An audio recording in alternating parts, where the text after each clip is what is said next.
देख रहे हैं हेडलाइंस डेली HD न्यूज। हमारे देश में भले ही कन्या को लक्ष्मी का रूप माना जाता है, परंतु आज भी कई परिवार ऐसे हैं जहां बेटियों का जन्म खुशियां नहीं बल्कि आर्थिक संकट की चिंता लेकर आता है। वहीं यदि परिवार में दूसरी बेटी का जन्म हो तो यह चिंता अधिक बढ़ जाती है। इस बात को ध्यान में रखते हुए श्री राम नवमी के शुभ अवसर पर मेडिकेयर हॉस्पिटल ने बेटियों के सम्मान और सशक्तिकरण की दिशा में एक अनूठी पहल करते हुए लाडली बिटिया योजना का शुभारंभ किया है। इस योजना के तहत कन्या के जन्म को उत्सव की तरह मनाने और माता पिता को आर्थिक सहायता प्रदान करने का प्रयास किया जाएगा। कार्यक्रम की शुरुआत विधिवत कन्या पूजन के साथ की गई। इस शुभ अवसर पर सांसद शंकर लालवानी और विधायक महेंद्र हाड़िया मुख्य अतिथि के रूप में उपस्थित रहे। इसके अलावा शहर के प्रतिष्ठित चिकित्सक और समाज सेवी भी इस महत्वपूर्ण पहल का हिस्सा बने। हॉस्पिटल के डायरेक्टर फाइनेंस अनुपम लाहौटी ने बताया कि आज भी कई परिवारों में कन्या जन्म को आर्थिक चिंता का विषय समझा जाता है, जबकि बेटियां अपने माता पिता की सेवा और सम्मान में जीवन भर समर्पित रहती है। उन्होंने कहा, हमारी कोशिश है कि हम इस सोच को बदला जाए और कन्या के जन्म को उत्सव की तरह मनाया जाए। इस योजना के तहत जनरल, सेमी प्राइवेट और प्राइवेट रूम्स की सभी श्रेणियों में कन्या जन्म पर रूम रेंट में 51% की छूट दी जाएगी। यह योजना सभी नवजात कन्याओं के लिए विशेष रूप से लागू होगी। इस योजना को शुरू करने का उद्देश्य यह है कि बेटी के जन्म को आर्थिक बोझ नहीं बल्कि एक खुशी का अवसर बनाया जाए।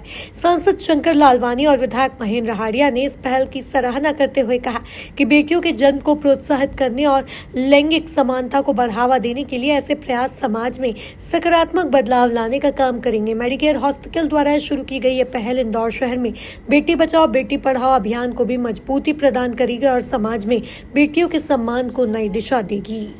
बिटिया योजना, इसके अंतर्गत कुछ सौगात की शुरुआत आज हो रही है। आज रामनवमी का पावन अवसर भी है। हमने देखा कन्या पूजन के साथ में आप शुरुआत क्या कहना चाहेंगे? इसमें हमारी माता जी जो है नवमी के दिन पूजा जाती है जी, और भगवान राम जो है मर्यादा के प्रतीक है। तो हमको ये जो 5 के आगे 1 है, उसमें 1 यानी एकता के लिए है, और एकता का हमारा जो उद्देश्य है वो उद्देश्य जो है कन्याओं का, नारी का सम्मान है जी। तो आज जो ये योजना आपके यहाँ शुरू हुई है मेडिकेयर हॉस्पिटल में, क्या कहना चाहेंगे, किस तरह की योजना है? इसमें अधिक से अधिक महिलाओं को, नारियों को सम्मान हो और अधिक से अधिक फ़ायदा मिले। आज कितनी कन्याओं का कन्या मेरे ख्याल से 11 से अधिक हो गई होंगी जी। जो लाडली आपके यहाँ बिटिया योजना है, क्या किस तरह की योजना, इसकी थोड़ी सी आप जानकारी दें तो अच्छा रहेगा। हमारे यहाँ कोई भी अगर कन्या का जन्म होगा जी, तो हमने जो है रूम के रेंट पे एक सांकेतिक, एक बहुत छोटी सी सेवा है जी जी, 51% का जो है हम रियायती रूम रेंट पे डिस्काउंट देंगे। सर, और किसी तरह का डिस्काउंट मेडिकेयर हॉस्पिटल द्वारा दिया जाए? सर, ये जो डिस्काउंट है ये बेसिकली ये कोई हम व्यापार नहीं कर रहे हैं, ये केवल एक सेवा है, ये सांकेतिक है, और ये जो है हमको राष्ट्र में करना है। जैसे हमारा जो मोदी जी ने बोला कि जो है सबसे स्वच्छ शहर, स्वच्छता पे हमने फोकस किया इंदौर को, तो अब हमको नारी सम्मान पे भी फोकस करना चाहिए। आज आपके हॉस्पिटल की ओर से समस्त शहरवासियों के लिए कोई 2 शब्दों में एक संदेश आपका?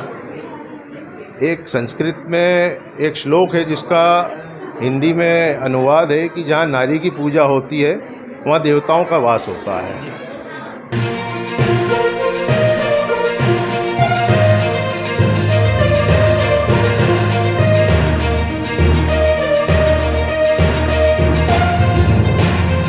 आप देख रहे हैं हेडलाइंस डेली HD न्यूज।